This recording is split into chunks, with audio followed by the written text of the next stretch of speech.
Shalom dan salam sejahtera untuk kita semua. Dalam kesempatan ini, saya Ayu Alicia Putri Pasaribu, mahasiswa IAKN Tarutung semester 2, Prodi PA, dengan NIM 210101173, mata kuliah teori pembelajaran, dengan dosen pengampu Bapak Dr. Baginda Sintempul MPDK akan mempresentasikan teori belajar sibernetik. Selamat mendengarkan dan menyaksikan video saya. Pengertian teori belajar sibernetik adalah pengolahan informasi sama-sama mengutamakan proses daripada hasil belajar.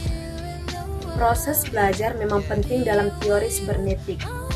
Namun, yang lebih penting lagi adalah sistem informasi yang diproses yang akan dipelajarin siswa. Untuk segala situasi dan yang cocok untuk semua siswa, karena cara belajar sangat ditentukan oleh sistem informasi. Pembelajaran menurut teori sibernetik. Teori sibernetik adalah usaha guru untuk membantu siswa untuk mencapai tujuan belajarnya secara efektif dengan cara memfungsikan unsur-unsur kognitif siswa, terutama unsur pikiran untuk memahami stimulus dari luar melalui proses pengolahan informasi. Model proses pengolahan informasi memandang memori manusia seperti komputer yang mengambil atau mendapat informasi, mengelola dan mengubahnya dalam bentuk suatu informasi atau pesan pengajaran.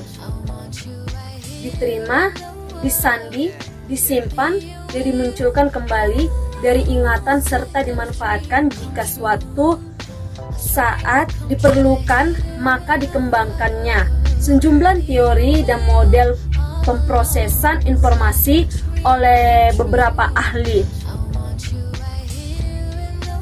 Teori pemrosesan informasi menurut Robert Miles Gannon. Pada teori ini dijelaskan bagaimana individu memproses informasi, bagaimana informasi itu masuk ke dalam pikiran, bagaimana informasi itu disimpan dan disebarkan, kemudian informasi diambil kembali sebagai acuan untuk melaksanakan aktivitas-aktivitas yang kompleks seperti memecahkan masalah dan berpikir. Menurut Robert M. Gannon dalam Rusman 2014 139-140 dalam pemrosesan informasi terdiri dari 8 fase. Yang pertama, motivasi. Motivasi merupakan fase awal memulai pembelajaran dan adanya dorongan untuk melakukan suatu tindakan dalam mencapai tujuan tertentu. Yang kedua, pemahaman. Pemahaman merupakan fase individu menerima dan memahami informasi yang diperoleh dari pembelajaran. Yang ketiga, memperolehan merupakan fase di mana individu memberikan makna atau mempersepsikan segala informasi yang pada dirinya sehingga terjadi proses penyimpanan dalam memori peserta didik. Yang keempat, penahanan. Penahanan merupakan suatu fase di mana individu menahan informasi yang sampai pada dirinya sehingga terjadi proses penyimpanan dalam memori. Yang kelima, ingatan kembali. Ingatan kembali merupakan suatu fase di mana seseorang akan mengeluarkan remo informasi yang telah disimpan ketika terjadi rangsangan. Yang keenam, generalisasi. Generalisasi merupakan fase hasil pembelajaran untuk keperluan tertentu. Yang ketujuh, perlakuan. Perlakuan merupakan suatu fase mewujudkan dari perubahan perilaku individu yang dihasilkan dari hasil pembelajaran. Yang kedelapan, umpan balik. Umpan balik merupakan fase di mana individu memperoleh feedback dari perilaku yang telah dilakukan atau hasil pembelajaran. Pada teori pemrosesan informasi dibagi menjadi 3 berdasarkan perbedaan fungsi, kapasitas, bentuk informasi, dan proses terjadinya. Yang pertama, sensori reseptor merupakan sel tempat pertama kali informasi diterima. Yang kedua, working memory diasumsikan mampu menangkap informasi yang diberi perhatian oleh individu. Karakteristik dari working memory memiliki kapasitas yang terbatas. Secara umum, informasi yang didapat hanya mampu bertahan kurang lebih 15 detik apabila tanpa adanya upaya pengulangan atau rehearsal. Informasi dapat disandi dalam bentuk yang berbeda dari stimulus aslinya, baik dalam bentuk visual, verbal, ataupun sematik yang dipengaruhi oleh peran proses kontrol dan seorang dapat dengan sadar mengendalikannya. Yang ketiga, long term memory. Long term memory diasumsikan dalam 3 hal. Yang pertama, berisi semua pengetahuan yang telah dimiliki oleh individu. Yang kedua, memiliki kapasitas tidak terbatas atau unlimited. Yang ketiga, sekali informasi disimpan di dalam long term memory, ia tidak akan pernah dihapus atau hilang. Persoalan lupa hanya disebabkan oleh kesulitan atau kegagalan memunculkan kembali informasi yang diperlukan. Tokoh dan pemikir teori sibernetik.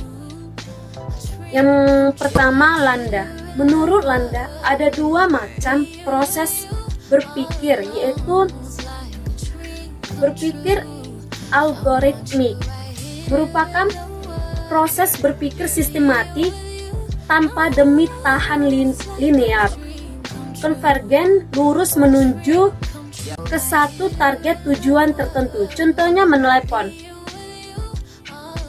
memasak, menghidupkan mesin mobil. Yang kedua, berpikir heuristik, berpikir divergen menuju kepada beberapa target dan tujuan sekaligus. Memaham suatu konsep yang mengandung arti ganda dan penafsiran biasanya menuntut seseorang untuk menggunakan cara berpikir heuristik. Menurut Landa, proses belajar akan berjalan dengan baik jika materi pembelajaran yang hendak dipelajari atau masalah yang hendak dipecahkan diketahui ciri-cirinya. Materi pelajaran tertentu akan lebih tepat disajikan dalam urutan yang teratur, sedangkan materi pembelajaran lainnya akan lebih tepat bila disajikan dalam bentuk terbuka dan memberi kebebasan kepada siswa untuk berimajinasi dan berpikir. Yang kedua, Gannon. Menurut teori Gannon, hasil pembelajaran merupakan keluar dari pemrosesan informasi yang merupakan kecakapan manusia atau human capabilities, yang terdiri dari yang pertama, informasi verbal. Yang kedua, hasil pembelajaran yang merupakan informasi yang dinyatakan dalam bentuk verbal, baik itu lisan maupun tertulis. Yang ketiga, kecakapan intelektual. Yang keempat, kemampuan individu dalam melakukan interaksi dengan lingkungan dengan memakai simbol-simbol. Kecakapan ini sangat diperlukan di dalam menghadapi pemecahan masalah. Yang kelima, strategi kognitif. Yang keenam, kemampuan individu untuk mengelola aktivitasnya. Strategi ini mengarah kepada kemampuan mengendalikan ingatan dan cara berpikir agar terjadi aktivitas yang efektif sikap. Yang ketujuh, di dalam hasil pembelajaran berupa kemampuan individu untuk memilih tindakan yang akan dilakukan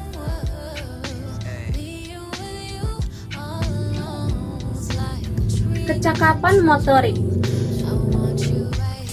Hasil pembelajaran berupa kemampuan gerak yang dikontrol oleh otot dan fisik.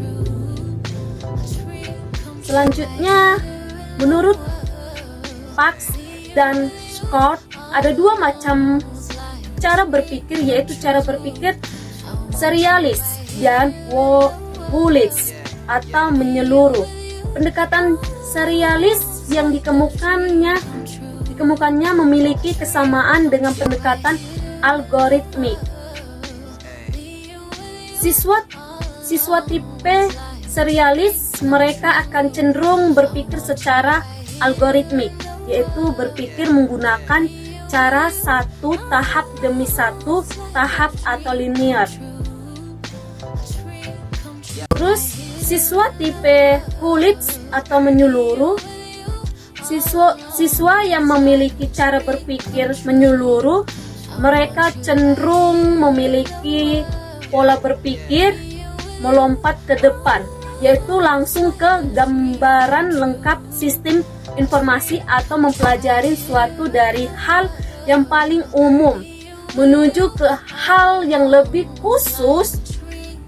Aplikasi teori sibernetik dalam proses pembelajaran, proses belajar mengajar, ada 6 hal yang dapat diaplikasikan teori sibernetik di dalam proses belajar mengajar. Yang pertama, menentukan tujuan instruksional. Yang kedua, menentukan materi pembelajaran. Yang ketiga, mengkaji sistem informasi yang terkandung dalam materi tersebut.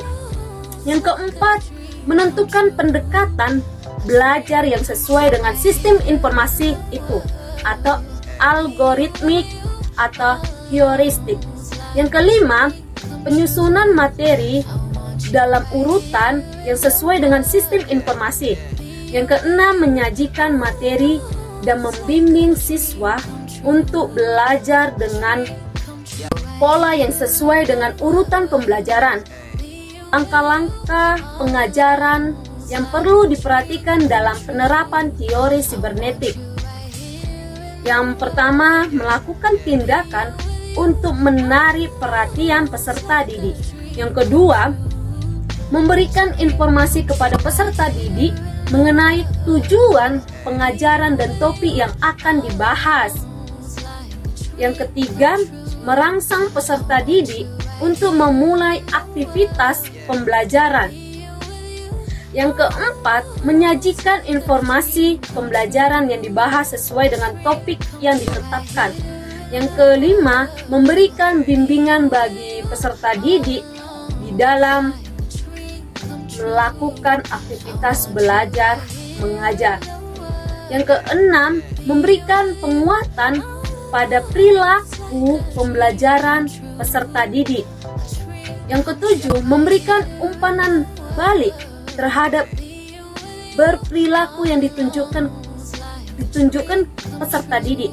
Yang kedelapan, melaksanakan penilaian proses dan hasil belajar. Yang kesembilan, memberikan kesempatan pada peserta didik untuk mengingat hasil pembelajaran. Kelebihan teori sibernetik. Yang pertama, cara berpikir. yang berorientasi pada proses lebih menonjol. Yang kedua, penyajian pengetahuan memenuhi aspek ekonomis. Yang ketiga, kapabilitas dalam belajar dapat disajikan lebih lengkap. Yang keempat, adanya keterarahan seluruh kegiatan belajar kepada tujuan yang ingin dicapai. Yang kelima, adanya transfer belajar pada lingkungan kehidupan yang sesungguhnya. Kemudian kekurangan teori sibernetik. Yang pertama, lebih menekankan pada sistem informasi. Yang kedua, tidak secara langsung membahas tentang proses belajar. Yang ketiga, membutuhkan waktu yang lama dalam penerapannya. Kemudian 4. Aplikasi teori belajar sibernetik dalam pembelajaran. Yang pertama, kemampuan awal peserta didik. Kemampuan awal peserta didik yaitu peserta didik telah memiliki pengetahuan atau keterampilan yang merupakan persyaratan sebelum mengikuti pembelajaran. Yang kedua, motivasi. Motivasi berperan sebagai tenaga pendorong yang menyebabkan adanya tingkah laku ke arah tujuan tertentu. Yang ketiga, perhatian. Perhatian merupakan strategi kognitif untuk menerima, memilih stimulus yang relevan untuk diproses lebih lanjut di antara sekian banyak stimulus yang datang dari luar. Yang keempat, persepsi. Persepsi merupakan proses yang bersifat kompleks, menyebabkan orang dapat menerima atau meringkas informasi yang dipengaruhi dari lingkungannya. Yang kelima, ingatan. Ingatan adalah suatu sistem aktif yang menerima penyimpanan dan mengeluarkan kembali yang telah diterima seorang. 6. Lupa merupakan hilangnya informasi yang telah disimpan dalam ingatan jangka panjang.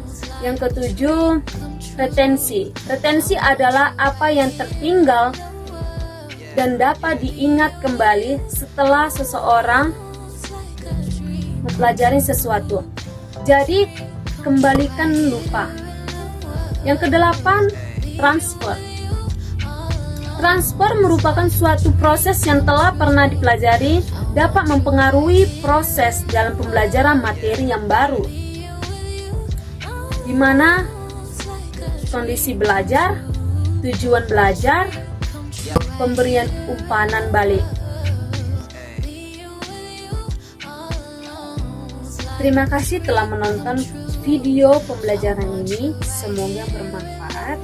Bye-bye. Jangan lupa like and subscribe. Shalom.